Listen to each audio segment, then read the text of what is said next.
Dito galing yung water sa baryo namin. Yan, at saka yan dalawang reservoir.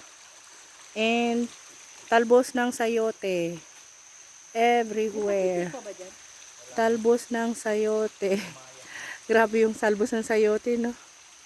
Fish pan. Ayan, oh. Sarap maligo dito, tsaka uminom.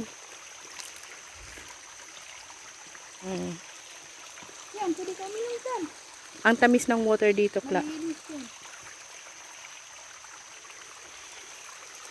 Uy, naman ako nagputok lang. Ay, inom tayo. Ay, may nagugas ng foot doon ta. Multo. Sarap. Ice cold water.